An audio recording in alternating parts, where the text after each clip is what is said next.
ಹೇ guys very good morning ಶುಭೋದಯ. So ಹಿಂದಿನ ವ್ಲಾಗಲ್ಲಿ ನೋಡಿದ್ದೀರಾ, ಅದೇ ಇದು ಕಂಟಿನ್ಯೂಷನ್ ಪಾರ್ಟ್ 2 ವ್ಲಾಗ್ ಥರ. ಮನಸ್ಸಿಲ್ದೇ ಇರೋ ಮನಸ್ಸಿಂದ ಅಮ್ಮನ ಮನೆಯಿಂದ ಬರಬೇಕಾಯಿತು. ನಮ್ಮ ಜವಾಬ್ದಾರಿಗಳು ಕಮಿಟ್ಮೆಂಟ್ಗಳು ಹಾಗೆ ಇದೆ.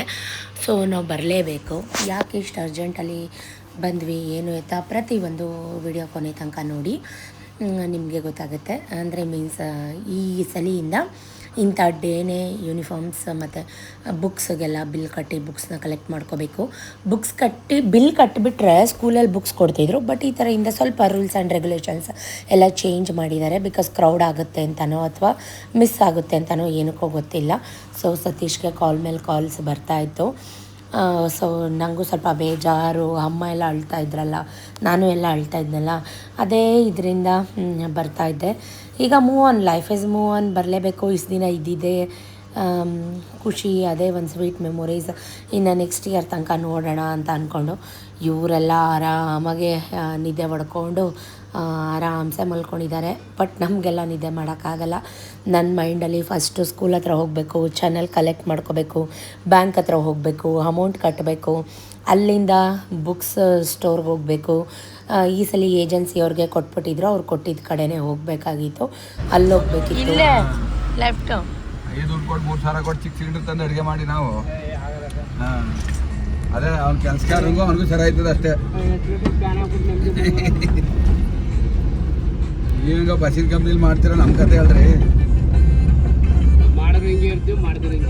ಇಸ್ಕೊಂಬೋಗು ಚಾನಲ್ ಇಲ್ಲಿ ಪಕ್ಕ ಕಾರ್ನರ್. ಜವಾಬ್ದಾರಿ ಅನ್ನೋದು ಹೆಂಗಿರುತ್ತೆ ಅಂದರೆ, ಅದು ಕೈ ಬೀಸಿ ರಾ ರಾ ರಾ ರಾ ಅನ್ನೋ ಥರ ಕರೀತಾ ಇರುತ್ತೆ. ಸತೀಶ್ಗೆಲ್ಲ ಇದೆಲ್ಲ ಮಾಡೋಷ್ಟು ಪೇಷನ್ಸು ಇಲ್ಲ, ಫ್ರೀನೂ ಇಲ್ಲ. ಅವರಿಗೂ ಕಾಲ್ಸ್ ಮೇಲೆ ಕಾಲ್ಸು. ಅವ್ರಿಗೆ ಒಂದೇ ಟೆನ್ಷನ್, ಗ್ಯಾಸ್ ಸಿಗ್ತಾ ಇಲ್ವಲ್ಲಪ್ಪ. ಇನ್ನು 2 ಡೇಸ್ ಇದೆ, ಅಕ್ಷಯ ತೃತೀಯ ಇದೆ. ಅಕ್ಷಯ ತೃತೀಯಾಗೆ ನಾವು 3 ಮಂತ್ಸ್ ಬ್ಯಾಕೆ ಬುಕ್ಕಿಂಗ್ಸ್ ಎಲ್ಲ ತೊಗೊಬಿಟ್ಟಿದ್ದೀವಿ. ಅದರದ್ದೇ ಅವ್ರಿಗೆ ಒಂದು ಟೆನ್ಷನಲ್ಲಿ ಓಡಾಡ್ತಿದ್ರು. ಫಸ್ಟಿಗೆ ನಾನು ಸ್ಕೂಲ್ ಹತ್ರ ಬಂದು ಚಾನಲ್ ಕಲೆಕ್ಟ್ ಮಾಡಿಕೊಂಡು ಅಮೌಂಟ್ನ ಪೇ ಮಾಡಿ ಅವಳದು ಏನಿದೆ ಅಡ್ಮಿಷನ್ ಪ್ರೊಸೆಸ್ಸು ಮುಗಿಸ್ಬಿಡೋಣ ಅಂತ ಅಂದ್ಕೊಂಡೆ.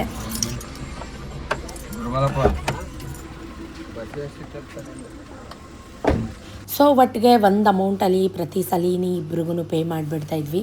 ಬಟ್ ಈ ಸಲ ಇನ್ಸ್ಟಾಲ್ಮೆಂಟು 2 ಟೈಪ್ಸ್ ಪೇ ಮಾಡೋಣ, ಮಧ್ಯ ಒಂದು ಸಲ ಪೇ ಮಾಡೋಣ ಅಂತ.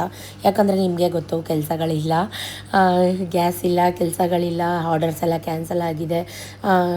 ಈ ಏಪ್ರಿಲ್ ಬಂತು ಅಂದರೆ ಸ್ವಲ್ಪ ಕಮಿಟ್ಮೆಂಟ್ಸ್ಗಳು ಜಾಸ್ತಿನೇ, ನಾನು ಪ್ರತಿ ಸಲ ಹೇಳ್ತಾ ಇರ್ತೀನಿ. ಸೊ ಹಾಗಾಗಿ ಅವರು ಅಪ್ಲಿಕೇಶನ್ ತೊಗೊಂಬರ್ಬೇಕು ಮೇಡಮ್, ಅದಕ್ಕೆ ಸೈನ್ ಮಾಡಿಸ್ಕೊಂಡು ಅಂತ ಅಂದರು. 2 ಇನ್ಸ್ಟಾಲ್ಮೆಂಟಲ್ಲಿ ಪೇ ಮಾಡ್ತೀವಿ ಅಂತ ಹೇಳಿ, ಅದಕ್ಕೂ ಅದರಲ್ಲಿ ನಾಚಿಕೆ ಅಂತ ಏನಿಲ್ಲ ಗೈಸ್, ಇರೋದನ್ನು ಓಪನ್ ಆಗಿ ಹೇಳ್ಕೊತೀನಿ ಅಷ್ಟೇ. ಯೂನಿಫಾರ್ಮ್ಸ್ ಎಲ್ಲಿ ಸಿಗುತ್ತಮ್ಮ? ಹಾಂ, ಅಂದರೆ ಒಂದು ಸೆಟ್ ಯೂನಿಫಾರ್ಮ್ ಅವಳಿಗೆ ಗೊತ್ತಿರ್ಬೇಕು, ಅವಳದು ಯಾವಾಗ ಅಡ್ಮಿಷನು ಏನು ಎತ್ತ ಅಂತ. ಈಗ ನಮಗೆ ಗೊತ್ತಿರುತ್ತಾ? ಅವಳು ತಿಳ್ಕೊಬೇಕು ಅದನ್ನೆಲ್ಲ. ಎಲ್ಲ ಕುಣ್ಕೊಂಡು ನೆಕ್ಕೊಂಡು ಯಾವ ಅಡ್ಮಿಷನ್ ಆದ್ರೇನು ಯಾವ್ದೇನಾದ್ರೆ ಏನ್ ನಿನ್ಗೆ ಹುಡುಗಿಗೆ ಏನ್ ಗೊತ್ತು ಅಂದ್ರೆ ಹುಡುಗಿನೇ ತಿಳ್ಕೊಬೇಕು ರೀ ಅವೆಲ್ಲ. ಈಗ ಎಲ್ಲ ಆಗೋಗಿದೆ ಮೇಡಮ್, ಇವಾಗ ಬರ್ತಾ ಇದ್ದೀರಲ್ಲ ಅಂತ ಅವ್ರು ಅಲ್ಲಿ ನನಗೆ ಅವರು ಅಂದ್ರೆ ಅಡ್ಮಿಷನ್ಸ್ ಎಲ್ಲ ಮುಗ್ದೋಗಿದೆ 7th ಅಂತ. ಇವಾಗಿನ ಮಕ್ಕಳು ಪ್ರತಿಯೊಂದು ಯಾವಾಗ ಯಾವ ಡೇಟ್ಗೆ ಹೋಗಬೇಕು, ಯಾವ ಡೇಟ್ಗೆ ಅಡ್ಮಿಷನು, ಯಾವ ಡೇಟ್ಗೆ ಬುಕ್ಗೆ ಪೇ ಮಾಡಬೇಕು, ಎಲ್ಲಿ ಯೂನಿಫಾರ್ಮ್ಸ್ನ ಕಲೆಕ್ಟ್ ಮಾಡ್ಕೋಬೇಕು, ಬುಕ್ಸ್ ಎಲ್ಲಿ ಕಲೆಕ್ಟ್ ಮಾಡ್ಕೋಬೇಕು, ಪ್ರತಿಯೊಂದು ತಿಳ್ಕೊಂಡಿರಬೇಕು. ಅದನ್ನು ನಾನು ಚಾರುಗೆ ಹೇಳ್ತಾ ಇದ್ದೆ, ಎಲ್ಲ ನಿನ್ನ ಜವಾಬ್ದಾರಿ, ಅದು ನೀ ತಿಳ್ಕೊಂಡಿರಬೇಕು, ನೀನು ಚಿಕ್ಕ ಹುಡುಗಿ ಅಲ್ಲ ಅಂತ. ನೋಡಿ, ನಾನು ಬರೋ ಅಷ್ಟರಲ್ಲಿ ಆಲ್ರೆಡಿ 7th ಈ ಸಲ ಅವಳು ಪ್ರತಿಯೊಬ್ಬರು ತೊಗೊಂಡು ಹೋಗಿದ್ದಾರೆ. ತುಂಬ ಕ್ಯೂ ಕೂಡ, ಬಿಸಿಲು ಕೂಡ. ಸೊ ನಾನು ಸ್ವಲ್ಪ ಹೊತ್ತು ವೆಯ್ಟ್ ಮಾಡಿ 1/4 ಗಂಟೆ ಆಯಿತು. ನನಗವರು ಬುಕ್ನ ಡಿಸ್ಟ್ರಿಬ್ಯೂಟ್ ಮಾಡೋ ಅಷ್ಟರಲ್ಲಿ ಅಲ್ಲೂ ಕೂಡ ಎಲ್ಲ ಪೇ ಮಾಡಿ, ಈಗ ಏಜೆನ್ಸಿಗೆ ವಹಿಸ್ಬಿಟ್ಟಿರೋದ್ರಿಂದ ಪೇ ಮಾಡಿದ ತಕ್ಷಣ ಬುಕ್ಸ್ನ ಕೊಡ್ತಾರೆ. 1 ತಿಂಗಳ ತನಕ ಕಾಯೋ ನೆಸೆಸಿಟಿ ಏನು ಇರೋದಿಲ್ಲ.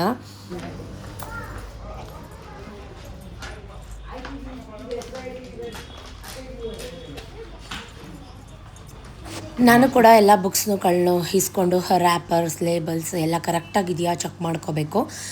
ಒಂದು ಮಿಸ್ ಆದರೂ ಮತ್ತೆ ಬರಬೇಕಾಗತ್ತೆ. ಸೊ ಹಾಗಾಗಿ ತುಂಬ ಬಿಸಿಲು ಮೂಗು ಕೊಡಿತಾ ಇತ್ತು. ಟೇಬಲ್ಸ್ ಎಲ್ಲ ಆರ್ಗನೈಸ್ ಮಾಡಿದರು, ಚೆಕ್ ಮಾಡ್ಕೊಳ್ಳಿ ಅಂತ ಲೀಸ್ಟ್ ಕೂಡ ಕೊಟ್ಟಿರ್ತಾರೆ. ಸೊ ನಾನೇ ಅದು ಪ್ರೊಸೆಸರಲ್ಲಿದ್ದೆ. ಅಂದರೆ ಯಾವ್ಯಾವುದು ಟೆಕ್ಸ್ಟ್ ಬುಕ್ಸ್ ಎಷ್ಟು ಕೊಟ್ಟಿದ್ದಾರೆ, ನೋಟ್ ಬುಕ್ಸ್ ಎಲ್ಲ ಎಷ್ಟು ಕೊಟ್ಟಿದ್ದಾರೆ, ಕರೆಕ್ಟಾಗಿ ಕೊಟ್ಟಿದ್ದಾರಾ ಏನು ಎತ್ತ ಅಂತೆಲ್ಲ ಚೆಕ್ ಮಾಡಿಕೊಂಡು ಬ್ಯಾಗ್ ಹಾಕ್ಕೊಂಡೆ. ತಗೋ ಅಲ್ಲೆಲ್ಲ ಬುಕ್ಸ್ ಎಲ್ಲ ಕಲೆಕ್ಟ್ ಮಾಡಿಕೊಂಡು ಯೂನಿಫಾರ್ಮ್ಗೆ ಅಳತೆ ಕೊಡೋಣ ಅಂತ ಅಂದ್ಕೊಂಡೆ. ಬಟ್ ಸತೀಶ್ ನನಗೆ ಅರ್ಜೆಂಟ್ ಕಾಲ್ ಬರ್ತಾಯಿದೆ, ಮನೆಗೆ ಹೋಗಬೇಕು, ಇನ್ನೊಂದು ದಿನ ಕೊಟ್ಟು ಹೋಗುವಂತೆ ಹೇಳ್ತೇನೆ ಬಾ ಅಂತ ಅಂದ್ಬಿಟ್ಟು ಕರ್ಕೊಂಡು ಬರ್ತಾ ಇದ್ದಾರೆ.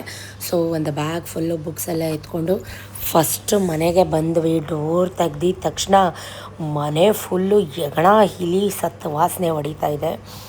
ಯಪ್ಪ ಭಗವಂತ, ಇದು ನಮ್ಮ ಮನೇನಾ ಅನ್ನೋ ಥರ ನನಗೆ ಫೀಲ್ ಆಗೋಯ್ತು. ನಾನು ಫಸ್ಟ್ ಬಂದ ತಕ್ಷಣ ನಾನು ನೋಡಿದ್ದೆ ದೇವ್ರ ಮನೆ. ನಾನು ಹಿಂದೆ ನಾನು ಊರಿಗೆ ಹೋಗುವಾಗ ವ್ಲಾಗ್ನ ತೆಗೆದು ನೋಡಿ, ಹಾಕಿರೋ ಹೂ ಹಾಗೆ ಇದೆ. ಒಂದು ದಿನ ದೀಪ ಹಚ್ಚಿ ಪೂಜೆ ಮಾಡಿಲ್ಲ. ಪೂಜೆ ಮಾಡೋದು ಬೇಡ ಗೈಸ್, ಗಂಡಸರು ಒಂದು ಮನೇಲಿದ್ದರೆ ಎಷ್ಟು ಚೆಂದ ಇಟ್ಟಿರ್ತಾರೆ ಗೊತ್ತಾ ಮನೇನ. ನಮ್ಮ ಮನೇಲೂ ಪುಣ್ಯಾತ್ಮ ಬಟ್ಟೆ ಬಿಚ್ಚಿಟ್ಟಿದ್ದಾರೆ. ಒಂದು ಲೋಡ್ ಬಟ್ಟೆ ಓಪನ್ ಮಾಡಿ ಲೈವಲ್ಲಿ ವಿಡಿಯೋ ಮಾಡಿ ತೋರಿಸ್ತೀನಿ ನೋಡಿ. ಒಂದು ಇನ್ನರ್ ವೇರ್ ಹಾಕ್ಕೊಂಡಿದ್ದಾರೆ, ಒದ್ದೆ ಮಾಡಿದ್ದಾರೆ, ಅದನ್ನು ತಂದು ಚೆನ್ನಾಗಿರೋ ಬಟ್ಟೆ ಒಳಗೆ ಮಿಕ್ಸ್ ಮಾಡಿ ಎಷ್ಟು ಬನಿಯನ್ ಗೊತ್ತಾ, 4-5 ಬನಿಯನ್ ಎಲ್ಲ ಬ್ಲ್ಯಾಕ್ ಚುಕ್ಕಿ ಬೂಸ್ಟ್ ಬಂದಿರೋ ಬನಿಯನ್ಗಳು. ನಾನು ಎಲ್ಲನೂ ಡಸ್ಟ್ಬಿನ್ಗೆ ಹಾಕಿದ್ದೀನಿ. ಅಂದರೆ ಇಷ್ಟು ಸ್ಮೆಲ್, ಅಂದರೆ ಇದು ನಮ್ಮ ಮನೇನಾ ಅಥವಾ ನಾನು ಬೇರೆ ಯಾರು ಮನೆಗೆ ಬಂದುಬಿಟ್ಟಿದ್ದೀನ ಅಂತ. ಮನೇಲಿದ್ದರೆ ಗಂಧದ ಕಡ್ಡಿ ಕರ್ಪೂರ ವಾಸನೆ ಗಮ್ಮಂತ ಇರುತ್ತೆ. ಬಟ್ ಈ ಸಲ ಅಂತೂ ಯಪ್ಪ ಭಗವಂತ ಎಲ್ಲ ಕೊಳ್ತೋದು ವಾಸನೆ. ಪಾರ್ಸಲ್ ತಂದಿಟ್ಟಿರೋ ಡಸ್ಟ್ಬಿನ್ ಕವರ್ನ ಡಸ್ಟ್ಬಿನ್ಗೆ ಹಾಕಿಲ್ಲ. ಡೈಲಿ ಕಸ ಬರುತ್ತೆ, ಕಸದವ್ರಿಗೆ ದುಡ್ಡು ಕೊಡ್ತೀವಿ, ಬನ್ನಿರಿ ತೊಗೊಂಡೋಗಿ ಅಂತ ಅಂದ್ರೂ ಆಗ್ತಿತ್ತು. ಡೈಲಿ ಮನೇಲಿದ್ದರು, ಡೈಲಿ ಬಟ್ಟೆ ಬಿಚ್ಚಾಕಿದ್ದಾರೆ ನೋಡಿ, ಎಲ್ಲ ಅಂದ್ರಲ್ಲಿ ಬಟ್ಟೆ ಬಿಸಾಕಿದ್ದಾರೆ. ಇಷ್ಟು ಬಟ್ಟೆ ಬಿಸಾಕಿದ್ದಾರೆ. ಈಗ ಇದನ್ನೆಲ್ಲ ತೊಳಿಬೇಕು. ಎಲ್ಲನೂ ಮಿಷಿನ್ಗೆ ಹಾಕೋಕ್ಕಾಗಲ್ಲ. ಅವ್ರ ಬಟ್ಟೆಗಳು ತುಂಬ ಗಲೀಜಾಗಿರುತ್ತೆ. ನನಗೂ ಅರ್ಥ ಆಗುತ್ತೆ, ಗಂಡಸರು ಎಲ್ಲರ ಮನೇಲೂ ಹಿಂಗಿರಲ್ಲ. ಬಟ್ ನೋಡಿ, ಇನ್ನರ್ ವೇರ್ಸ್ ಒಂದು ಕಡೆ ಎಷ್ಟು ಮೂಟೆ ಕಟ್ಟಿಟ್ಟಿದ್ದಾರೆ. ಬಟ್ಟೆ ರಾಶಿ ನೋಡಿ ಹೆಂಗೆ ಗುಡ್ಡೆ ಹಾಕಿದ್ದಾರೆ ಅಂತ. ನಾನು ಹೋಗುವಾಗ ಎಷ್ಟು ಚೆಂದ ಇಟ್ಟಿದ್ದೆ ಮನೇನ. ನಾನು ಬರೋ ಅಷ್ಟರಲ್ಲಿ ನಾನು ಅದೇ ಹೇಳ್ತಾಯಿದ್ದೆ, ಒಂದು ತಿಂಗಳೇನಾದ್ರು ಬಿಟ್ಬಿಟ್ಟು ಹೊಟ್ಟೋಗ್ಬಿಟ್ರೆ ಬರೋ ಬೀರುಲಿ ಕಬೋರ್ಡಲ್ಲಿ ಇರೋ ಬಟ್ಟೆ ಎಲ್ಲ ವಾಶ್ಗೆ ಹಾಕಿರ್ತೀಯ ತಂದು ಅಂತ.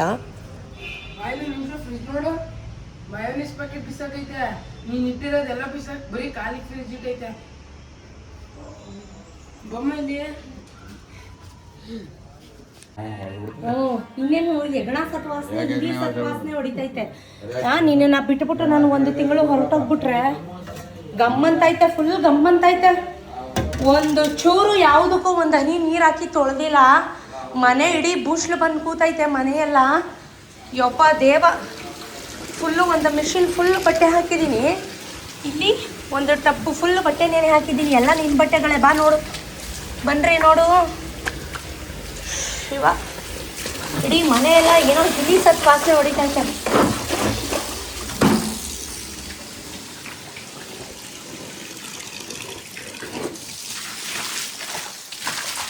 ತಿರ್ಗಾ ಹ್ಞೂ ಅಂತ ಇರು. ನೀನು ಮಾತ್ರ ಡೈಲಿ ಸ್ನಾನ ಮಾಡಿ ಒಂದು ಲೋಡ್ ಗುಡ್ಡೆ ಹಾಕ್ಬಿಟ್ಟಿದ್ಯಾ. ಅಲ್ಲ ರೀ, ಅದಕ್ಕೊಂಚೂರು ನೀರು ಹಾಕಿ ತುಳಿಬೇಕು ತಾನೇ ಹೋಗ್ಲಿ. ನೀನು ಮಾತ್ರ ಪ್ರತಿದಿನ ಸ್ನಾನ ಮಾಡಿದ್ಯಾ, ಬಟ್ಟೆ ಬಿಚ್ಚಾಕಿದ್ಯಾ, ಹಾಕಿದ್ಯೋ ಇಲ್ವೋ? ಅಲ್ಲಿ ಎಷ್ಟು ಬಟ್ಟೆ ಅಲ್ಲ ಗುಡ್ಡೆ ಹಾಕಿದ್ಯಾ ಸರಿ, ಅದನ್ನು ಫೋಲ್ಡ್ ತೆಗ್ದು ಒದ್ದೆ ಬಟ್ಟೆಗಳೆಲ್ಲ ಸಪ್ರೇಟ್ ಮಾಡಿ. ಅಯ್ಯೋ ಶಿವ, ನೀವು ಅಷ್ಟು ಹೇಳ್ಬಿಟ್ಟು ಹೋಗಿದ್ದೀನಿ. ಆ ಪಾರ್ಸಲ್ ತಂದು ತಿಂದಿರೋದಾದ್ರೂ ಹೋಗ್ಲಿ, ಡಸ್ಟ್ಬಿನ್ಗೆ ಹಾಕಿದ್ಯಾ? ಇದು ನಾನು ತಂದು ತಿಂದಿದ್ನಾ ಇವೆಲ್ಲ? ಇದೇ ಹಂಗೆ ವಾಸನೆ ಹೊಡಿತಾ ಇರೋದು. ಕಸ ಡೈಲಿ ಕಸ ಬರುತ್ತೆ ತಾನೇ. ಯಾವ ಕೆಲಸ ಹೆಂಗಾರು ಇರಲಿ ಅಂತ ಬಂದ ತಕ್ಷಣ ನಾನು ಫಸ್ಟ್ ಮಾಡಿದ ಕೆಲಸ ಅಂದರೆ ಬಾಗಿಲು ಕಸ ಗುಡಿಸಿ, ಪೋರ್ಟಿಕೋ ತೊಳಿತಾ ಇದ್ದೀನಿ. ತುಳಸಿ ಗಿಡ ಎಲ್ಲ ಒಣಗೋಗಿದೆ ಗೈಸ್. ಒಂದು ಲೋಟ ನೀರು ಹಾಕಿಲ್ಲ ತುಳಸಿ ಗಿಡಕ್ಕೆ, ಎಲೆ ಎಲ್ಲ ಉದುರೋಗಿದೆ. ನಿಜಕ್ಕೂ ತುಂಬ ಬೇಜಾರಾಯಿತು. ತುಳಸಿ ಗಿಡನ ಲಕ್ಷ್ಮಿ ಅಂತಾರೆ. ಬಂದ ತಕ್ಷಣ ಬಟ್ಟೆ ಎಲ್ಲ ಚೇಂಜ್ ಮಾಡಿ ನಾನು ಮನೆ ಹತ್ರ ಹಾಕೊಳ್ಳೋ ಬಟ್ಟೆ ಹಾಕ್ಕೊಂಡು ಪೋರ್ಟಿಕೋ ಕಸ ಎಲ್ಲ ಗುಡಿಸಿ, ಬಾಗಿಲೆಲ್ಲ ಕಸ ಗುಡಿಸಿ, ಫಸ್ಟು ಪೋರ್ಟಿಕೋ ಬಾಗಿಲು ತೊಳೆಯೋಣ ಕಣಪ್ಪ ಅಂತ ಅಂದ್ಬಿಟ್ಟು ತೊಳಿತಾ ಇದ್ದೀನಿ. ಡೈಲಿ ಕೆಲಸದ ಆಂಟಿ ಬರ್ತಾರೆ, ಒಳಗಡೆ ಬೇಡ ಹೊರ್ಗಡೆನಾದರೂ ಕಸ ಗುಡ್ಸಮ್ಮ, ಬಾರಮ್ಮ ಇಲ್ಲಿ ಒಂಚೂರು ನೀರು ಹಾಕಿ ತೊಳೆಯಮ್ಮ ಅಂದಿದ್ರೆ ಆ ಯಮ್ಮನಾರು ತೊಳೆಯೋರು. ಬರೋ ಪಾಟ್ಸೆಲ್ಲ ಎತ್ತು ಬಿಸಾಕ್ಸಿದ್ರು. ಇಟ್ಸ್ ಓಕೆ, ಪಾಟ್ ಏನು ಇಲ್ಲ, ಬಟ್ ತುಳಸಿ ಗಿಡಕ್ಕಾದರೂ ಒಂದು ಲೋಟ ನೀರು ಹಾಕ್ಬೋದಿತ್ತಲ್ವ. ಸೊ ನಾನು ಕೇಳೋದು ಇದನ್ನೇ.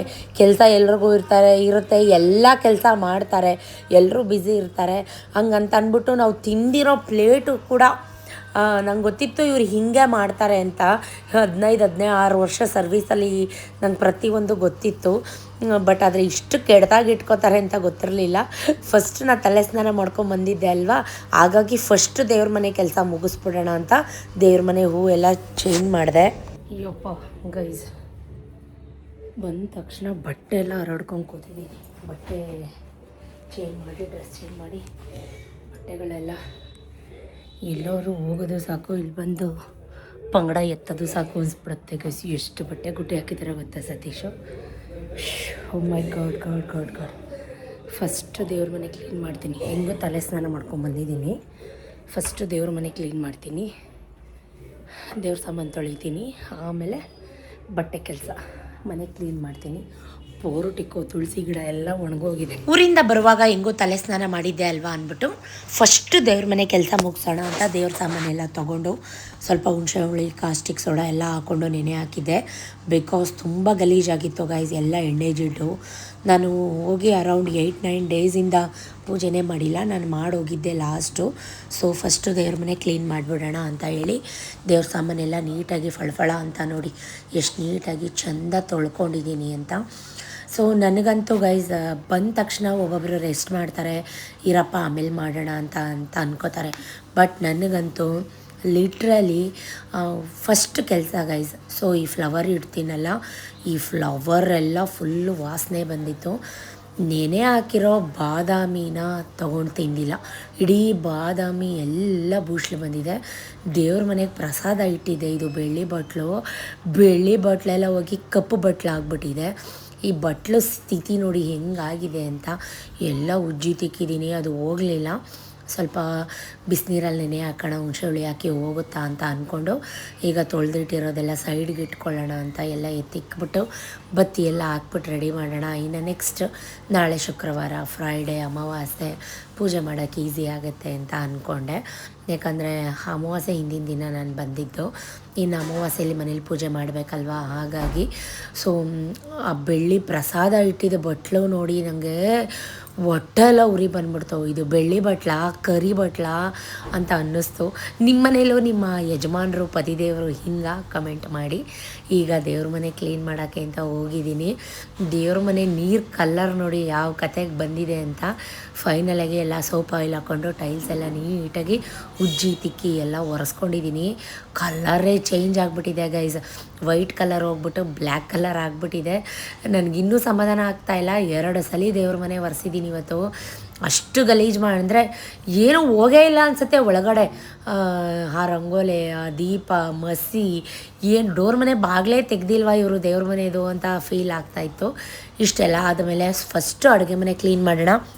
ಹೆಂಗೂ ದೇವ್ರ ಸಾಮಾನೆಲ್ಲ ನೀಟಾಗಿ ತೊಳೆದಿದ್ದೀನಿ. ಸ್ಟವ್ವೆಲ್ಲ ನೀಟಾಗಿ ಎಲ್ಲ ಕ್ಲೀನ್ ಮಾಡ್ಕೊಳ್ಳೋಣ ಅಂತ. ಎಲ್ಲ ಧೂಳು ನಾವು ಯೂಸ್ ಮಾಡದೇ ಇರಲಿ, ಧೂಳು ಹಾಗೇ ಆಗುತ್ತೆ, ಗಲೀಜು ಹಾಗೇ ಆಗುತ್ತೆ. ಒಂದು ಗಾದೆನೇ ಇದೆ, ಗಂಡು ಮಕ್ಕಳಿದು ಹೊಲ ಮನೆ ಚಂದ, ಹೆಣ್ಮಕ್ಳಿದು ಕೋಣೆ ಮನೆ ಚಂದ ಅಂತ. ಹಾಗೆ ನಾನು ಏನೇ ಆಗಲಿ ಗೈಸ್, ಫಸ್ಟ್ ನನಗೆ ಎಲ್ಲ ಒಂದು ಕಡೆಯಿಂದ ನೀಟಾಗಿ ಕ್ಲೀನ್ ಆಗಿಬಿಡ್ಬೇಕು. ದೇವ್ರ ಮನೆ ಆಯಿತು, ಬಟ್ಟೆ ನೆನೆ ಹಾಕ್ತೆ, ಫಸ್ಟು ಪುರುಟಿಕ ತೊಳೆದೆ, ಆಮೇಲೆ ದೇವ್ರ ಮನೆ ಮಾಡಿದೆ ಕ್ಲೀನು. ಈಗ ಅಡುಗೆ ಮನೆ ಕ್ಲೀನ್ ಮಾಡ್ತಾಯಿದ್ದೀನಿ. ಒಂದು ಮಟ್ಟಕ್ಕೆ ಒಂದು ಚೂರು ಉಸಿರು ಉಯ್ಬೋದು ಅಷ್ಟು ಕ್ಲೀನ್ ಆಯಿತು. ಸಿಂಕೆಲ್ಲ ನೀಟಾಗಿ ಕ್ಲೀನ್ ಮಾಡಿಕೊಂಡೆ, ಯಾಕಂದರೆ ದೇವ್ರ ಸಾಮಾನೆಲ್ಲ ತೊಳೆದಿದ್ದೆ ಅಲ್ವಾ. ಸೊ ಹಾಗಾಗಿ ಎಲ್ಲ ಉಜ್ಜಿ ತಿಕ್ಕಿ ನೀಟಾಗಿ ಕ್ಲೀನ್ ಮಾಡಿಕೊಂಡೆ. ಇದೆಲ್ಲ ಆದಮೇಲೆ ಬಟ್ಟೆಗೆ ಬಂದೆ. ಫಸ್ಟು ಬರೋ ಬಟ್ಟೆ ಎಲ್ಲ ಮಡ್ಚಿಕ್ಬಿಡೋಣ, ವಾಶ್ ಮಾಡೋದೆಲ್ಲ ಹಿಂದೆ ವಾಶ್ಗೆ ಹಾಕೋಣ ಅಂತ. ಒಂದು ಸಲಿಗೆ ಮಿಷಿನ್ಗೆ ಒಂದು ಸ್ವಲ್ಪ ಬಟ್ಟೆಗಳನ್ನ ಹಾಕಿದೆ, ಅದೆಲ್ಲ ಫುಲ್ ಆಗೋಯ್ತು. ಸೋಫಾ ಕವರು, ದಿವಾನ್ ಕಾಟೋದು ಅದೆಲ್ಲ ಹಾಕಿದೆ, ಅದು ವಾಷಿಂಗ್ ಮಿಷಿನ್ ಫುಲ್ ಆಗೋಯ್ತು. ಇನ್ನು ಸ್ವಲ್ಪ ಒಂದು ಟಬ್ಬು ಫುಲ್ ಬಟ್ಟೆ ಸತೀಶದು ಹ್ಯಾಂಡ್ ವಾಶ್ ಮಾಡೋಕ್ಕಾಗಲ್ಲ, ಯಾಕಂದರೆ ತುಂಬ ಗಲೀಜಾಗಿರುತ್ತೆ. ಅವ್ರ ಬಟ್ಟೆ ಅಂತೂ ತುಂಬ ಸ್ಮೆಲ್ ಬಂದಿತ್ತು. ಸ್ವಲ್ಪ ಬಟ್ಟೆಗಳೆಲ್ಲ ಮಡಚಿಟ್ಬಿಟ್ಟು ಹಾಸಿಗೆ ಮೇಲ್ಗಡೆದೆಲ್ಲ ನೀಟಾಗಿ ಒದರಿ ಹಾಸಿಗೆ ಕವರೆಲ್ಲ ಹಾಕಿ ಬೆಡ್ ಸ್ಪ್ರೆಡ್ ಎಲ್ಲ ಚೇಂಜ್ ಮಾಡಿ, ಈಗ ನಂದು ದೊಡ್ಡ ಕೆಲಸ ಅಂದರೆ ಟಾಯ್ಲೆಟ್ ವಾಶ್, ಪೋರ್ಟಿಕೋ ವಾಶ್, ಹಿಂದೆ ಪ್ಯಾಸೇಜ್ ಎಲ್ಲ ವಾಶ್, ಜೊತೆಗೆ ಬಟ್ಟೆ ವಾಶ್. ಸೊ ನೋಡಿ, ಮಿಷಿನ್ಗೆ ಒಂದು ರೌಂಡ್ ಆಲ್ರೆಡಿ ಬಟ್ಟೆ ಹಾಕಿದ್ದೀನಿ. ಇಷ್ಟು ದೊಡ್ಡ ಟಬ್ಬು ಬಟ್ಟೆ ಒಗಿಬೇಕು ಈಗ ನನಗೆ ದೊಡ್ಡ ಟಾಸ್ಕ್. ಬಟ್ಟೆ ಒಗೆದ್ರೆ ನನ್ನ ಕೆಲಸ ಮುಗ್ದಂಗೆ. ಅಯ್ಯಪ್ಪ ಎಷ್ಟೊತ್ತಿಗೆ ಒಗಿತೀನಪ್ಪ ಅನಿಸ್ಬಿಡ್ತು. ಅಷ್ಟರಲ್ಲಿ ಹಿಂದೆಗಡೆ ಪ್ಯಾಸೇಜ್ ಎಲ್ಲ ನೀಟಾಗಿ ತೊಳೆದು ಈಗ ಬಟ್ಟೆಗಳೆಲ್ಲ ಚೆನ್ನಾಗಿ ಕುಕ್ಕಿ ಆಮೇಲೆ ಊರಿಂದ ಬಂದು ಸ್ವಲ್ಪ ಬಟ್ಟೆ ಎಲ್ಲ ಬಿಚ್ಚಾಕಿದ್ವಿ ಅಲ್ವಾ, ನಮ್ಮ ಬಟ್ಟೆಗಳು ಇತ್ತು, ಅದನ್ನು ಕೂಡ ಎಲ್ಲ ನೀಟಾಗಿ ಎಲ್ಲ ವಾಶ್ ಮಾಡ್ಕೊತಾ ಇದ್ದೀನಿ. ಸೊ ಮಿಷಿನ್ ಇದೆ, 2 ರೌಂಡ್ ಮಿಷಿನ್ಗೆ ಹಾಕ್ಬೋದು. ಬಟ್ ನನಗೇನಂತಂದರೆ ಕೈಯಲ್ಲೇ ಸತೀಶ್ ಬಟ್ಟೆಗಳಂತೂ ಮಿಷಿನ್ ವಾಶ್ ಆಗೋದೇ ಇಲ್ಲ, ಅವ್ರದ್ದೆಲ್ಲ ಎಣ್ಣೆ ಜಿಡ್ಡು ಗಲೀಜು. ಸೊ ಅವ್ರ ಪ್ಯಾಂಟ್ಗಳು, ಇದು ಮನೆ ಹತ್ರ ಹಾಕೊಳ್ಳೋ ಚಡ್ಡಿ ಪ್ರತಿಯೊಂದು ತುಂಬ ಗಲೀಜು ಮಾಡಿಟ್ಟಿದ್ರು. ನಾನಂತ ಇದ್ದೆ, ನೀನು ವಾಕ್ಯ ಚಡ್ಡಿ ಹಾಕ್ಕೊಂಡೋಗಿ ಎಲ್ಲಿ ಕೂತಿದ್ದೀರಿ, ಯಾವ ಇದ್ರ ಮೇಲೆ ಕೂತ್ಕೊಂಡ್ಬಂದಿದ್ದೆ, ಗ್ರೀಸ್ ಥರ ಎಲ್ಲ ಮೆತ್ಕೊಂಬಂದಿದೆಯಲ್ಲ ಅಂತ ನನಗೆ ನಾನೇ ಬೈಕೊಂಡು ನನ್ನ ಕೋಪನ ನಾನೇ ಕಂಟ್ರೋಲ್ ಮಾಡಿಕೊಂಡು ಅವ್ರ ಬಟ್ಟೆ ಎಲ್ಲ ಉಜ್ಜುತ್ತಾ ಇದ್ದೀನಿ. ಯಾವಾಗಲೂ ಹೀಗೆ ಮಾಡ್ತಾರೆ, ಅದು ನಂಗೆ ಅಭ್ಯಾಸ ಆಗಿಬಿಟ್ಟಿದೆ. ಬಟ್ ಈ ಸಲ ಅಂತೂ ಮನೆ ಎಗಣಸತ್ತು ವಾಸನೆ ಬರೆಸ್ಬಿಟ್ಟಿದ್ರು. ಸೊ ಎಲ್ಲಿಂದ ಬಂತು ಇಷ್ಟೊಂದು ವಾಸನೆ ಅಂತ ಗೊತ್ತಿಲ್ಲ. ವಿಡಿಯೋ ಕೊನೆ ತನಕ ನೋಡಿ, ಎಷ್ಟು ಬನಿಯನು, ಎಷ್ಟು ಇನ್ನರ್ ವೇರು, ಎಷ್ಟು ಶರ್ಟ್ಸು, ಎಷ್ಟು ಪ್ಯಾಂಟ್ಸು ಬಿಚ್ಚುಗುಡ್ಡೆ ಹಾಕಿದ್ದಾರೆ ಅಂತ, ಎಷ್ಟು ವಾಕಿಂಗ್ ಬಟ್ಟೆಗಳು ಬೇರೆ ಎಕ್ಸ್ಟ್ರಾ. ಸೊ ನನಗಂತೂ ಇದೆಲ್ಲ 2 ಸಲ ಜಾಲಿಸ್ಬೇಕು. ಅದಕ್ಕೋಸ್ಕರ ಹಂಗೆ ಒಂದ್ಸಲಿ ಜಾಲಿಸಿ ಎತ್ತಿಕ್ತಾ ಇದ್ದೀನಿ, ಇನ್ನೊಂದ್ಸಲಿ ಜಾಲಿಸ್ಬಿಟ್ಟು ಟಬ್ಗೆ ಹಾಕೊಳ್ಳೋಣ ಅಂತ. 2 ಸಲ ಹೋಗಿದ್ರು ನನಗೆ ಸಮಾಧಾನ ಆಗಲ್ಲ, ಅಷ್ಟು ಗಲೀಜು ಮಾಡ್ಕೊಂಡಿದ್ರು. ಸೊ ಫೈನಲಿ ಆ ಬನಿಯನ್ಗೆಲ್ಲ ನೀಲಿ ಮಾಡಲೇಬೇಕು, ಸತೀಶ್ ಬನಿಯನ್ಗೆ ಎಲ್ಲ ಒಣ ಹಾಕ್ತಾಯಿದ್ದೀನಿ. ಎಷ್ಟು ಬಟ್ಟೆಗಳು ರಾಶಿ ಇದೆ ನೋಡಿ. ಅದರಲ್ಲಿ ನಮ್ಮೂರು ಜನದ್ದು, ನಂದು ಮಕ್ಕಳದೆಲ್ಲ ಒಂದೊಂದು ಜೊತೆ, ಬಿಕಾಸ್ ಊರಿಂದ ಹಾಕೊಂಬಂದಿದ್ದು ಬಟ್ಟೆಗಳೆಲ್ಲ ವಾಶ್ ಮಾಡಿಬಿಟ್ಟೆ. ಹೆಂಗೂ ಸ್ನಾನ ಮಾಡೇ ಮಾಡ್ತೀನಿ, ಬಟ್ಟೆ ಫುಲ್ಲು ಒದ್ದೆ. ಆ ಶಕೆಗೂ ಆ ತಣ್ಣೀರು ಕೆಲಸಕ್ಕೂ ಆಹಾ ಆಹ್ಲಾದಕರವಾಗಿತ್ತು, ತಣ್ಣಗಿತ್ತು. ಮೈ ಮೇಲೆಲ್ಲ ನೀರು ಇಕ್ಕೊಂಡು ಬಂದ ತಕ್ಷಣ ನೀರಲ್ಲಿ ಆಟ ಆಡೋ ಕೆಲಸನಾ ಅಂತಾರೆ. ನಾನು ಆಟ ಆಡ್ತಾಯಿದ್ದೀನಂತೆ, ಅವ್ರು ಆರಾಮಾಗಿ ಫ್ಯಾನ್ ಹಾಕ್ಕೊಂಡು ಟಿ ವಿ ಹಾಕ್ಕೊಂಡು ಕೂತ್ಕೊಂಡ್ಬಿಟ್ಟಿದ್ದಾರೆ. ನಾನು ಒಟ್ಟು 3 ಬನಿಯನ್ ಬಿಸಾಕಿದ್ದೀನಿ ಇವತ್ತು, ಗೊತ್ತಾ ನಿಮಗೆ. 3 ಬನಿಯನ್ ಬಿಸಾಕಿನೂ ಇಷ್ಟು ಬನಿಯನ್ ಇದ್ದಾವೆ. ಇಲ್ಲಿ ನೋಡಿ 6ರಿಂದ 7 ಬನಿಯನ್ ಇದೆ, ಎಲ್ಲ ವೈಟ್ ಬನಿಯನ್ನೇ. ಅವರು ಹಾಫ್ ಬನಿಯನ್ ಹಾಕಲ್ಲ, ಫುಲ್ ಆಮ್ ಬನಿಯನ್ಗಳು. ಏಕೆಂದರೆ ಎಲ್ಲ ಇನ್ನರ್ ಅಂಡರ್ವೇರ್ದು ಚುಕ್ಕಿ ಥರ ಆಗಿ ಬೂಸ್ಟ್ ಥರ ಬಂದ್ಬಿಟ್ಟಿತ್ತು. ಸೊ ಫೈನಲಿ 7ರಿಂದ 8 ಪ್ಯಾಂಟು, 8 ಶರ್ಟು, ಮತ್ತು ವಾಕಿಂಗ್ ಬಟ್ಟೆಗಳು ಬೇರೆ. ಈ ಲೈನ್ ಫುಲ್ಲು ಸತೀಶ್ ಬಟ್ಟೆ, ನಮ್ಮದೆಲ್ಲ ಒಂದೊಂದು ಜೊತೆ ಅಂತ ನಾನು ಹಂಗಲೇ ಹೇಳಿದೆ. ಸ್ವಲ್ಪ ಮಿಷಿನ್ ಬಟ್ಟೆಗಳು, ಇನ್ನು ಸೋಫಾ ಕವರು, ಬ್ಲ್ಯಾಂಕೆಟು ಅದಿನ್ನೂ ಓಡ್ತಾಯಿತ್ತು ಮಿಷಿನ್ಗಿಂತ ಫಾಸ್ಟಾಗಿ ನಾನೇ ಉಜ್ಜಿ ತಿಕ್ಕಿ ಈಗ ಪ್ಯಾಸೇಜ್ ಎಲ್ಲ ತೊಳೆಯೋಕ್ಕೆ ಅಂತ ಬಂದಿದ್ದೀನಿ. ಒಂದೇ ದಿನ ಅಂತೆ ಗೈಸ್ ಮಳೆ ಬಂದಿರೋದು, ಬಟ್ ಸಖತ್ತು ಧೂಳಾಗಿತ್ತು ಗೈಸ್. ಈ ನಾವೇನಿದೆ ಮಿರರು ಅದೆಲ್ಲ ಫುಲ್ಲು ಧೂಳು ಚುಕ್ಕಿ ತಿಂತೀನೋ ಬಿಡ್ತೀನೋ ಗೈಸ್. ನನಗಂತೂ ನೀಟಾಗಿರಬೇಕು, ಕ್ಲೀನಾಗಿರಬೇಕು. ಕ್ಲೀನ್ನೆಸ್ಗೆ ನಾನು ಫಸ್ಟ್ ಪ್ರಾಮುಖ್ಯತೆ. ಇಷ್ಟೆಲ್ಲ ಆದಮೇಲೆ ಮನೆ ಕಸ ಗುಡಿಸ್ತಾ ಇದ್ರೆ ಆಗುತ್ತಾ, ಮನೆ ಒರೆಸ್ತಾ ಇದ್ರೆ ಆಗುತ್ತಾ, ಆ ಕೆಲಸದಲ್ಲಿ ಇದ್ದೀನಿ ಈಗ. ಇಷ್ಟೆಲ್ಲ ಆಯಿತು, ಸುಸ್ತಾಗೋಯ್ತು. ಲಿಟ್ರಲಿ 1 ವಾರ ಚೆನ್ನಾಗಿ ರೆಸ್ಟ್ ಮಾಡಿ ಬಂದಿದ್ದೆ. ಇಲ್ಲಿ ಬಂದು ಬೆಂಡೆತ್ತಿ ಬ್ರೇಕ್ ಹಾಕ್ಬಿಟ್ಟೆ.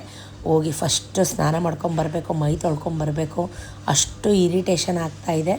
ಸೊ ಫೈನಲಿ ಮೈ ತೊಳ್ಕೊಂಬಂದೆ. ಬೆಳಗ್ಗೆ ತಲೆ ಸ್ನಾನ ಮಾಡಿದ್ದೆ, ಬಟ್ ಕೈಕಾಲು ಮುಖ ಎಲ್ಲ ಸೋಪಾಗಿ ತೊಳೆದು ಮೈ ತೊಳ್ಕೊಂಡು ಫ್ರೆಶ್ ಹಾಕಿ ಬೇರೆ ಬಟ್ಟೆ ಎಲ್ಲ ಚೇಂಜ್ ಮಾಡ್ಕೊಂಬಂದೆ. ಈಗ ಊಟಕ್ಕೆ ಏನಪ್ಪ, ಅದು ಒಂದು ದೊಡ್ಡ ಟಾಸ್ಕು. ಅಡುಗೆ ಮಾಡಲೇಬೇಕು, ಊಟ ಮಾಡಲೇಬೇಕು. ಸೊ ಬಿಸಿ ರೈಸ್ ಮಾಡಿದೆ. ಕೆಳಗಡೆ ಗೋಡೌನಲ್ಲಿ ಕೆಲಸ ಇತ್ತು, ಬಿಸಿ ರೈಸು, ತರಕಾರಿ ಸಾಂಬಾರು, ಬೇಳೆ ತರಕಾರಿ ಸಾಂಬಾರು ಮಾಡಿದರು. ಅದನ್ನೇ ತೊಗೊಂಬಂದು ಬಿಸಿ ಮಾಡಿ ಮೊಸರು ತರಿಸಿ ಎಲ್ಲ ಕೂತ್ಕೊಂಡು ಊಟ ಮಾಡೋಣ ಅಂತ ಹೇಳಿ ಎಲ್ಲ ರೆಡಿ ಮಾಡಿಕೊಂಡೆ. ಗುರುಮಲ್ಲಪ್ಪ ಕೂಡ ಇದ್ದರು, ನಿಮಗೆ ಗೊತ್ತು. ಸೊ ಮೊಸರೆಲ್ಲ ಇತ್ತಲ್ಲ, ಎಲ್ರಿಗೂ ಊಟ ಕೊಟ್ಟೆ. ಸತೀಶು ಕೂಡ ಊಟ ಮಾಡ್ತಾಯಿದ್ದಾರೆ. ಅವ್ರದ್ದು 1 ರೌಂಡ್ ನಿದ್ದೆ ಆಯಿತು. ಸೊ ಗುರುಮಲ್ಲಪ್ಪಂಗೂ ಊಟಕ್ಕೆ ಹಾಕ್ಕೊಟ್ಟೆ.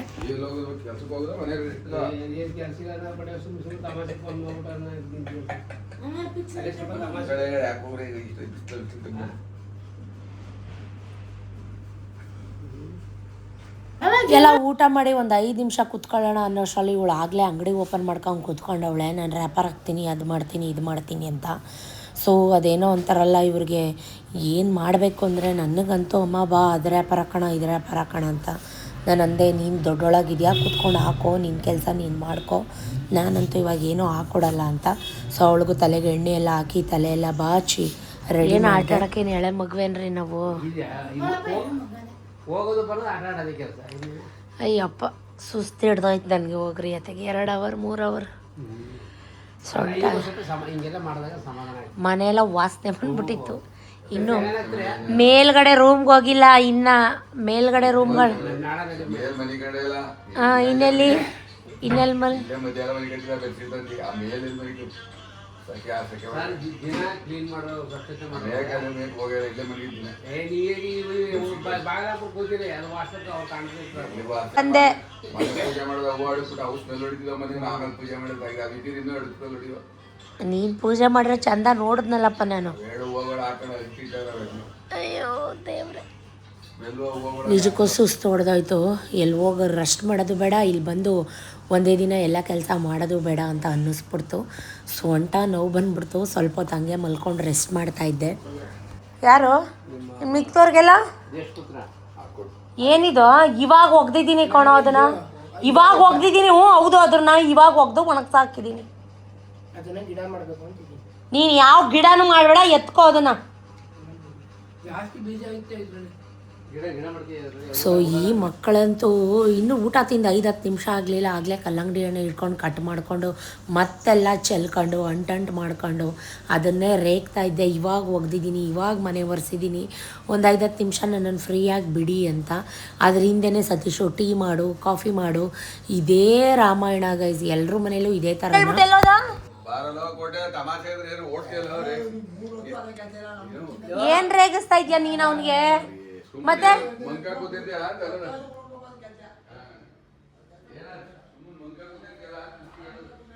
ಸತೀಶ್ ಒಂಥರ ಹುಡುಗರನ್ನ ರೇಕ್ಸಿಲ್ಲ ಅಂದರೆ ಅವ್ರಿಗೆ ತಿಂದಿದ್ದು ಜೀರ್ಣ ಆಗಲ್ಲ. ಬಟ್ ಎಲ್ಲ ಟೈಮು ಹುಡುಗರು ಅದನ್ನು ಕಾಮಿಡಿಯಾಗಿ ತೊಗೊಳ್ಳಲ್ಲ, ಸೀರಿಯಸ್ ಆಗೂ ತೊಗೋತಾರೆ. ಅದನ್ನು ನಮ್ಮ ಕೋಟೆಗೇನೋ ರೇಕ್ಸಿದ್ರಂತೆ. ಸೊ ಅದನ್ನು ಅವನು ಸೀರಿಯಸ್ ಆಗಿ ತೊಗೊಂಡು ಬೇಜಾರು ಮಾಡ್ಕೊಂಡಿದ್ದ. ಅದಕ್ಕೆ ನಾನು ಬಾರೋ ಅವ್ರದ್ದು ಇದ್ದಿದ್ದೆ ಅಲ್ವೇನೋ, ಯಾಕೋ ಬೇಜಾರು ಮಾಡ್ಕೋತೀಯ ಅಂತ ಹೇಳಿ ಎಲ್ರಿಗೂ ಬಿಸಿ ಬಿಸಿ ಟೀ ಮಾಡಿ ಏಲಕ್ಕಿ ಶುಂಠಿ ಎಲ್ಲ ಹಾಕಿ ನನಗೂ ಸಿಕ್ಕಾಬಟ್ಟೆ ತಲೆನೋವು ಸ್ಟಾರ್ಟ್ ಆಗೋಯ್ತು. ಒಂದು ಕಪ್ ಸ್ಟ್ರಾಂಗ್ ಕಾಫಿ ಕುಡಿಬೇಕು ಅನ್ನಿಸ್ತಾಯಿತ್ತು. ಬಟ್ ಒಬ್ರಿಗೆ ಕಾಫಿ, ಒಬ್ರಿಗೆ ಹಾಲು, ಒಬ್ರಿಗೆ ಟೀ, ಹೀಗೆ ಒಬ್ಬೊಬ್ರಿಗೆ ಒಂದೊಂಥರ ವೆರೈಟಿ. ಎಲ್ಲರ ಮನೇಲೂ ಹಿಂಗೇನಾ ಅಥವಾ ನಮ್ಮ ಮನೇಲಿ ಮಾತ್ರ ಹಿಂಗೇನಾ ಅಂತ ನಂಗೆ ಅರ್ಥ ಆಗಲ್ಲ. ಮೋಸ್ಟ್ ಪ್ರೊಬಬ್ಲಿ ಸ್ವಲ್ಪ ಜೆಂಟ್ಸ್ ಏನಂದರೆ ಲೇಡೀಸ್ ಇಲ್ಲ ಅಂದರೆ ಒಂಚೂರು ಹೆಲ್ಪ್ ಮಾಡೋದು ಈ ಥರ ಎಲ್ಲ ಇರುತ್ತೆ. ಕಾಮನಾಗಿ ನಾನು ಕೇಳಿದ್ದೀನಿ, ನೋಡಿದ್ದೀನಿ. ಎಲ್ಲೋ ಬೇಡ, ನಮ್ಮಪ್ಪನೇ ಒಂದು ವೆರಿ ಗುಡ್ ಎಕ್ಸಾಂಪಲ್ ತೊಗೋಬೇಕು ಅಂದರೆ ಅಮ್ಮಂಗೆ ನೀರು ತಂದ್ಕೊಡೋದು, ಕುಡಿಯೋ ನೀರೆಲ್ಲ ಸ್ಟೋರ್ ಮಾಡಿಡೋದು. ಅಂದರೆ 2ನಲ್ಲಿ ಅಲ್ವಾ ಕುಡಿಯೋ ನೀರೆಲ್ಲ ಒಳಗಡೆ ಬರಲ್ಲ. ಸ್ವಲ್ಪ ಆ ಥರದ್ದೆಲ್ಲ ಮಾಡ್ತಾರೆ ನಮ್ಮಪ್ಪ. ಈಗಿಂದ ಅಂತಲ್ಲ, ಅವಾಗಿಂದನೂ ಮಾಡ್ತಾರೆ. ಸೊ ಆ ಸತೀಶ ನನಗೆ ಹೆಲ್ಪ್ ಮಾಡಲಿ ಅನ್ನೋ ಉದ್ದೇಶದಿಂದ ನಾನು ಹೇಳ್ತಾ ಇಲ್ಲ. ಅವರು ಒಂದು ಲೋಟ ನೀರು ಕೂಡ ನಮ್ಮ ಮನೇಲಿ ನಾವು ತೊಗೊಂಡು ಕುಡಿಯಲ್ಲ. ಬಟ್ ಆದರೆ ಅವಳಿಲ್ಲ, ಇರು ಒಂಚೂರು ಮನೆ ಕಸ ಅವರು ಗುಡ್ಸೋದು ಬೇಡ, ನಮ್ಮ ಕೆಳಗಡೆ ಕ್ಲೀನರ್ಸ್ ಇರ್ತಾರೆ, ಅವ್ರನ್ನ ಕರೆದು ಕಸ ಗುಡಿಸೋಣ, ಒಂಚೂರು ಪೋರ್ಟಿಕೋಗಿ ನೀರು ಹಾಕ್ಸೋಣ, ಬಾಗ್ಲಿಗೆ ನೀರು ಹಾಕ್ಸೋಣ, ಅಮ್ಮ ಅದೊಂಚೂರು ನೀರು ಹಾಕ್ಬಿಡಮ್ಮ ಅಂದ್ರೆ ಅಮ್ಮವ್ರು ಹಾಕ್ತಾರೆ. ಸೊ ಈ ಥರ ನೋಡಿ. ಈಗ ನಾನು ಕಾಫಿ ಮಾಡಿದ್ದೀನಿ, ವಿಕ್ಕಿ ಬಬ್ಬುಗೆ ಹಾಲು ಮಾಡಿದ್ದೀನಿ, ನಾನು ಕಾಫಿ ಮಾಡ್ಕೊಂಡಿದ್ದೀನಿ. ಮತ್ತು ಕೆಳಗಡೆ ಕೆಲಸ ಇತ್ತು ಅಂತ ಹೇಳಿದೆ, ಗೋಡೌನಲ್ಲಿ ಕೆಲಸ ನಡೀತಾಯಿತ್ತು ಅಂತ. ಆ ಹುಡುಗರಿಗೆಲ್ಲ ಮಸಾಲೆ ಚಾಯ್, ಶುಂಠಿ, ಏಲಕ್ಕಿ ಎಲ್ಲ ಹಾಕಿ ಟೀ ಮಾಡಿದ್ದೀನಿ. ಸತೀಶು ಸಕ್ಕರೆ ಟೀ ಕುಡಿಯಲ್ಲ, ಅವರು ಬೆಲ್ಲದ ಟೀ. ಅವ್ರಿಗೆ ಸ್ವಲ್ಪ ಎತ್ಕೊಂಡು ಬೆಲ್ಲದ ಪುಡಿ ಹಾಕ್ಕೊಡ್ಬೇಕು. ಹೀಗೆ ಗುರುಮಲ್ಲಪ್ಪ ಅವ್ರಿಗೆ ಸಕ್ಕರೆ ಹಾಕಬೇಕು, ಸ್ವಲ್ಪ ಸಪ್ಪೆ ಆದರೂ ಅವ್ರು ಕುಡಿಯಲ್ಲ. ಒಬ್ಬೊಬ್ರಿಗೆ ಒಂದೊಂಥರ ವೆರೈಟಿ. ಸೊ ಸುಸ್ತಾಗದೇ ಇರುತ್ತಾ, ಹಾಗೇ ಆಗುತ್ತೆ. ಕೆಲಸ ಮಾಡೋಕ್ಕೆ ಯಾವತ್ತೂ ಬೇಜಾರು ನಾನು ಮಾಡಿಕೊಂಡೇ ಇಲ್ಲ. ಸೊ ಖುಷಿ ಇರುತ್ತೆ. ಬಟ್ ನಮ್ಮ ಹುಡುಗನಿಗೆ ನಾನು ರೇಗಿಸ್ತಾ ಇದ್ದೆ, ನಿಮ್ಮ ಅಣ್ಣನ ಬುದ್ಧಿ ಗೊತ್ತಲ್ವೇನೋ, ಯಾಕೋ ಹಿಂಗೆ ಬೇಜಾರು ಮಾಡ್ಕೋತೀಯ ಕೋಟೆ, ತೊಗೊಳ್ಳೋ ಟೀ ತೊಗೊಂಡೋ ಕೆಳಗಡೆ ಕೊಡೋ ಅಂತ. ಅದಕ್ಕೆ ಅಕ್ಕ ಈ ವಾಯ್ಸ್ ಕೇಳಿ ನನಗೆ ಒಂದು ವಾರ ಆಗೋಗಿತ್ತು ಕಣಕ್ಕ, ಏನೇ ಅನ್ನೋ ಇರಬೇಕು ಕಣಕ್ಕ ನೀನು ಅಂತ ಹೇಳ್ತಾ ಇದ್ದೆ ನಮ್ಮ ಕೋಟೆ. ಇವ್ರು ಇನ್ನೂ ಕಲ್ಲಂಗಡಿ ಹಣ್ಣು ತಿಂದಾಗಿಲ್ಲ. ನಾನು ಅದೇ ಅಂತ ಇದ್ದೆ, ಬೇಕಿದ್ರೆ ತೊಳೆದು ಕೊಟ್ಟರು, ಬೇಕಾದ್ರೆ ತೊಳಸ್ಕೊಂಬಿಡ್ತೀರಾ ಹಿಂದೆಗಡೆ ಪ್ಯಾಂಟ್ ಬಿಚ್ಕೊಂಡು ಅಂತ. ಪ್ರತಿಯೊಂದು ಮುಂದಕ್ಕೆ ಸರ್ವ್ ಮಾಡಬೇಕು ಗೈಸ್. ನಾವು ಮನುಷ್ಯರಲ್ವಾ, ನಮಗೂ ಸುಸ್ತಾಗುತ್ತೆ ಅಲ್ವಾ. ಸೊ ನೋಡಿ, ಸತೀಶ್ ಅವ್ರಿಗೆ ಗೊತ್ತು ಅವ್ರ ಲೋಟ ಯಾವುದು, ಅದು ಬೆಲ್ಲದ ಟೀ ಯಾವುದು ಅಂತ, ಅದನ್ನೇ ಚೂಸ್ ಮಾಡ್ಕೋತಾರೆ. ಸೊ ಅದ್ರ ಪಕ್ಕದಲ್ಲಿರೋದು ಗುರುಮಲ್ಲಪ್ಪಂಗೆ ಸ್ವಲ್ಪ ಸಕ್ಕರೆ ಜಾಸ್ತಿ ಇರಬೇಕು. ಹಿಂಗಂದೆ ಅಂತ ಬೇಜಾರು ಮಾಡ್ಕೋಬೇಡಿ. ಲಿಂಗಾಯತರು ಸ್ವಲ್ಪ ಕಂಟೆಂಟ್ ಸ್ವಲ್ಪ ಜಾಸ್ತಿ ಯೂಸ್ ಮಾಡ್ತಾರೆ. ನಾನು ನೋಡಿರೋ ಪ್ರಕಾರ, ನನ್ನ ಎಕ್ಸ್ಪೀರಿಯನ್ಸ್ ಪ್ರಕಾರ ಹೇಳ್ತಾ ಇದ್ದೀನಿ. ನಿಜ ಅನಿಸಿದ್ರೆ ಎಸ್ ಅಂತ ಕಮೆಂಟಲ್ಲಿ ಹೇಳಿ, ನಾನು ಕಾಯ್ತಾ ಇರ್ತೀನಿ ನಿಮ್ಮೆಲ್ಲರ ಕಮೆಂಟ್ಗೆ. ಈಗ ನಮ್ಮ ಹುಡುಗನಿಗೆಲ್ಲ ಟೀ ಕೊಟ್ಟು ಕಳಿಸ್ತಾ ಇದ್ದೆ. ಕೆಳಗಡೆ ಎಷ್ಟು ಜನ ಇದ್ದೀರಾ ಎಲ್ಲರೂ ಶೇರ್ ಮಾಡ್ಕೊಳ್ಳಿ. ಹಾಲು ತರಿಸಿದ್ದೆ ಅಷ್ಟು, 1 ಲೀಟ್ರ್ ಹಾಲು ಇಷ್ಟಕ್ಕೆ ಖಾಲಿ ಆಯಿತು. ಎಷ್ಟು ಜನ ಇದ್ದೀರಾ ಅವರೆಲ್ಲ ಶೇರ್ ಮಾಡಿಕೊಂಡು ಎಂಜಾಯ್ ಮಾಡಿ ಅಂತ ಅವ್ರಿಗೂ ಕೂಡ ಟೀ ಮಾಡಿಕೊಟ್ಟೆ. ಸೊ ನನಗೆ ಏನಂದರೆ ಸ್ವಲ್ಪ ತಲೆಗೆಲ್ಲ ಎಣ್ಣೆ ಹಾಕ್ಕೋಬೇಕಾಗಿತ್ತು. ಯಾಕಂದರೆ ನಾನು ತಲೆ ಸ್ನಾನ ಮಾಡಿಲ್ಲ, ಬರುವಾಗ ತಲೆ ಸ್ನಾನ ಮಾಡ್ಕೊಂಬಂದಿದ್ದೆ. ತಲೆಗೆಲ್ಲ ಒಂಚೂರು ಎಣ್ಣೆ ಹಾಕ್ಕೋಬೇಕಾಯ್ತು. ಚಾರುಗೂ ಕೂಡ ತಲೆಗೆಲ್ಲ ಎಣ್ಣೆ ಹಾಕಿ ಅವಳಿಗೂ ಕೂಡ ತಲೆ ಎಲ್ಲ ಬಾಚಿ ಜುಟ್ಟೆಲ್ಲ ಕಟ್ಟಿದೆ. ಬಿಕಾಸ್ ಮತ್ತೆ ನಾಳೆ ಅಮಾವಾಸ್ಯೆ, ಪೂಜೆ ಮಾಡಬೇಕು, ತಲೆ ಸ್ನಾನ ಮಾಡಬೇಕು. ಹೀಗೆ ಪ್ರತಿದಿನ ತಲೆ ಸ್ನಾನ ಇದೇ ಆಗೋಗಿದೆ. ಗುರುಮಲಪ್ಪ ನಂಚ್ಕೊಳಕ್ಕೇನೂ ಇಲ್ವಾ ಮೇಡಮರೇ ಅಂತ ಕೇಳ್ತಾಯಿದ್ರು. ಅವ್ರ ಜೊತೆ ಟೀಗೆ ಅವ್ರಿಗೆ ಚಕ್ಲಿ, ಕೋಡ್ಬಳೆ, ನಿಪ್ಪಿಟ್ಟು ಈ ಥರದ್ದು ಏನಾದರೂ ಒಂದು ಸೈಡ್ಗೆ ಅವ್ರಿಗೆ ಕೊಡಲೇಬೇಕು ಪ್ರತಿ ಸಲ. ರೇಗಿಸ್ತಾ ಇದೆಯಾ ನೀನು? ಬೇಜಾರಾಯ್ತು ಹುಚ್ಚು. ಅಲ್ಲ, ಏನಕ್ಕೆ ರೇಗಿಸ್ಬೇಕು ಗುರುಮಲಪ್ಪ? ಮಂಕಪ್ಪ ಸಾತೈತಾರಲ್ಲ ಬೇಗ. ಅವ್ರೇನೋ ಹಾಕೊಂಡಿರ್ತಾರೆ ಲೈಟಾಗಿ. ಹಾಕೊಂಡಿದ್ದ ಕೆಲವು ಬದಲಾವಣೆ ಐತೆ ನಮ್ಮ. ಇಷ್ಟೆಲ್ಲ ಮಾಡಿ ಮುಗಿಸಿ ನಾ ರೆಸ್ಟ್ ಮಾಡೋ ಅಷ್ಟರಲ್ಲಿ ಸಂಜೆ ಆಗೇ ಹೋಯ್ತು. ಸಂಜೆ ಅಲ್ಲ, ರಾತ್ರಿ. ಸೊ ಗೋಧಿ ದೋಸೆ ಮಾಡೋಣ ಅಂತ ಗೋಧಿ ರೊಟ್ಟಿ, ಗೋಧಿ ದೋಸೆ ಏನಾದರೂ ಕರಿಬೋದು. ಏನೂ ಹಾಕಿಲ್ಲ, ಚಿರೋಟ್ ರವೆ, ಗೋಧಿ ಹಿಟ್ಟು ಹಾಕಿ ಕಲಸಿಟ್ಟಿದ್ದೆ. ಈಗ ಹಾಕ್ತಾಯಿದ್ದೀನಿ ತವ ಬಿಸಿ ಮಾಡಿ ತುಪ್ಪ ಎಲ್ಲ ಹಾಕ್ಕೊಂಡು. ಸತೀಶ್ ಹೇಳ್ತಾಯಿದ್ರು ನನಗೆ ಒಂದು ವಾರದಿಂದ ಬಾಯಿ ಕೆಟ್ಟೋಗ್ಬಿಟ್ಟಿದ್ದೆ ಹೊರಗಡೆ ತಿಂದು, ತೆಳುಗೆ ಚೆನ್ನಾಗಿ ರೋಸ್ಟಾಗಿ ರೊಟ್ಟಿ ಮಾಡು ಅಂತ. ಸೊ ಹಾಗಾಗಿ ತುಂಬ ಚೆನ್ನಾಗಿ ಬಂದಿತ್ತು ರೊಟ್ಟಿ ಮಾತ್ರ ಇವತ್ತು. ತವ ಫುಲ್ಲು ತುಂಬ ತೆಳುಗೆ ತವ ಫುಲ್ಲು ಎಳೆದ್ರು ನೀಟಾಗಿ ಬರ್ತಾಯಿತ್ತು, ಕ್ರಿಸ್ಪಾಗಿ. ಜಾಸ್ತಿ ರೋಸ್ಟ್ ಮಾಡಬೇಕು ಸತೀಶ್ಗೆ. ಸೊ ಸುಮಾರು ಜನ ಏನೇನೋ ಅಂದ್ಕೋತಾರೆ, ಅಂದರೆ ಮೀನ್ಸ್ ನಾನೇನು ಮಾಡಲ್ಲ, ಕೆಳಗಡೆ ಕೇಟ್ರಿಂಗಲ್ಲಿ ಇರುತ್ತೆ, ತೊಗೊಂಬಂದ್ಬಿಡ್ತೀನಿ, ಅದನ್ನೇ ತಿಂದ್ಬಿಡ್ತೀನಿ ಅಂತ ಬರೀ ಸುಳ್ಳು ಗೈಸ್. ಸೊ ನಮಗೆ ಗೊತ್ತು ನಾವು ಹೆಂಗೆ ಮಾಡ್ತೀವಿ, ಏನು ಮಾಡ್ತೀವಿ ಅಂತ. ರೊಟ್ಟಿ ಮಾತ್ರ ಸಖತ್ತಾಗಿ ಆಗಿತ್ತು. ಸ್ವಲ್ಪ ಸಾಂಬಾರಿತ್ತು, ಮೊಸರಿತ್ತು, ಜೊತೆಗೆ ಉಪ್ಸಾರು ಖಾರ ಇಟ್ಟಿದ್ದೆ ಫ್ರಿಜ್ಜಲ್ಲಿ. ಉಪ್ಸಾರು ಖಾರ ಯಾವಾಗಲೂ ಇರುತ್ತೆ. ಇದಕ್ಕೆ ಬೆಸ್ಟ್ ಕಾಂಬಿನೇಷನ್ ಅಂದರೆ ಉಪ್ಸಾರು ಖಾರ. ಸೊ ಮಕ್ಕಳಿಗೆ ಮೊಸರು ಮತ್ತು ಸ್ವಲ್ಪ ಸಾಂಬಾರಲ್ಲಿ ಕೊಟ್ಟೆ, ತಿಂತಾಯಿದ್ದಾರೆ. ನನಗೆ ತಲೆನೋವು ಅಂತ ಮಧ್ಯಾಹ್ನನೇ ಹೇಳಿದೆ, ಇದ್ರ ಜೊತೆ ಕಾಂಬಿನೇಷನ್ ಇನ್ನೇನೂ ಬೇಡ, ಅಷ್ಟೇ ಸಾಕು.